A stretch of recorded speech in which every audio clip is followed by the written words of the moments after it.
Yes, sir. I mean, honestly, coming in this thing as a freshman, just being able to experience going against vets like Briggs and Verse, just going against that competition every single day raises my standard not only on the field and off the field because I'm growing a relationship with these guys out here and as well as out there. So we're kind of just coming together as a unit, and I'm looking forward to what we're going to accomplish this year. I think the coaches have said one of the things they like about you and all the freshman offensive linemen is that like you guys don't back down. Yes, sir. If a rep doesn't go well, you guys get Yes, back in there. Have you always been that way? I mean, I feel like I've always been an aggressive football player. I mean, that's just my nature. I mean, obviously, football is not a soft sport, so there's going to be those chippy moments, but we all know that regardless, it stays on the field and we don't bring it into the locker room. So when game day comes, there won't be any of that, but when it's practice, I mean, it may or may not get chippy. But in high school, did you have an opportunity to go up against guys that were that much older, bigger than I mean, I started at freshman. I started at St. Thomas my freshman year, so I was 14 or 15 years old going against 18-year-olds. So it's kind of the same exact process, but just at a higher level. What's been the biggest adjustment? Honestly, the biggest adjustment has been the schedule change, is making sure that I'm up every single morning at 5 o'clock and then going to treatment, getting everything I need to get done before I go out and practice, and having my mind right before I come out here and perform. I think back in the spring, Coach Norvell said that when he would talk to you when you were back home, that like you were already talking about what you hope to do when you got here this. Yes, sir. How hard was that not being here in the spring and just kind of, wanting to get out here? I mean, I feel like it could have been a disadvantage to the fact that I couldn't early enroll, but that's just because of my school and stuff like that. But regardless, I just wanted to make sure that I came in here, like I said, working my butt off, make sure I get in good graces with the coaches, but most importantly with all my teammates and making sure I gain the respect of those guys first before I try to come out here and have any type of leadership role or even just have any comment or word on that. You obviously built a great relationship with Coach Atkins as a recruit, but Yes, what sir. has it been like getting to know him as a player every day? Honestly, I mean, that's my man. Since day one, he hasn't really changed. I mean, when it's not in the football terms aspect of it, we're always cool. It's always jokes and ha-ha. But once it comes to the football field, it's always business. Regardless of if I'm doing bad or not, he's always going to keep me to that higher standard and make sure that I'm pushing regardless of anything. What is he like as a teacher of the craft? I feel like Coach Atkins' main thing with me, at least, is making sure that I understand the concept of everything before I try to go ahead and learn anything advanced. Like, before I can learn outside zone, I obviously have to learn the steps it's going to take and the concept and the scheme and all that stuff. So, I mean, as a coach and as a teacher, he's a great coach, great teacher, and yeah, that's my guy. I love him. So even though you guys have a bunch of older tackles, I mean, do you have to look at it like you want to be out there?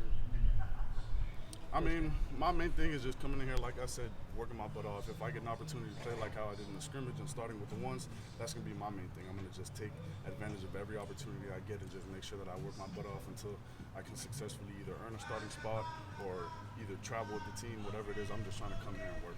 How'd you feel like you did in there during the scrimmage? In the scrimmage, I feel like Coach Norvell said, I had my good moments, I had my bad moments, but at the end of the day, I'm just trying to learn from everything that happened in the past and move forward with it. Like watching that film and obviously taking all the takeaways on my technique and whatever it was, and just make sure that I get 1% better every single day, so it's not just a repetitive standard.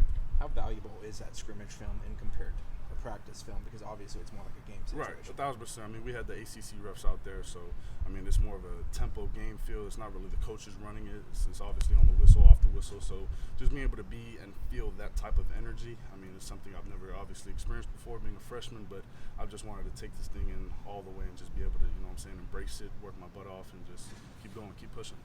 Have you already found yourself like applying things that Coach Atkins is teaching you and feel like you're kind of getting them down? Yes, sir. I feel like, he tells me every single day I come out here, just try to get 1% better on something. So regardless if it's footwork, my punching, opening my hips, whatever it is, I just try to pick one thing every single day before we come out here in the meeting room, write it down in my notebook and make sure that I'm focused on that, regardless if it's hot or regardless whether we have a 14-play drive and I'm tired, just making sure, all right, if I need to get my footwork right on this play, I need to do it. So it's just making sure that in the back of my head, I always keep that mentality.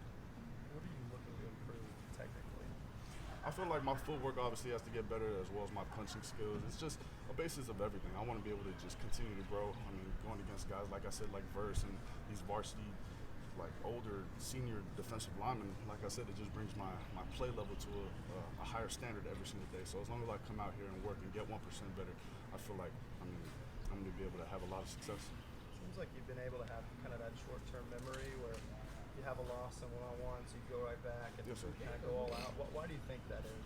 One thing Coach Atkins preaches us to a lot is that no matter what happens, whether you get beat 10 times back to back to back on one-on-ones, you just need to be able to erase that.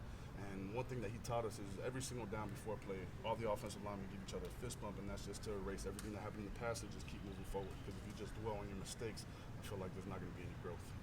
Who do you feel like kind of taking you under your wing, and who are you kind of learning from the most? I mean, my guys, everybody in the offensive line room, they honestly have a great mutual establishing connection with me. I feel like Robert Scott's doing a really good job of just being an older brother and an older teammate and just teach me what I need to do, as well as Dylan Gibbons. I mean, that's somebody I look up to. I try to just follow whatever he does, and if he's in the training room at 4 o'clock in the morning, I'm going to make sure that I'm up at 4 or 5 just to make sure I can match that and have a plan in place so that I can be successful and know what to do. I feel like there's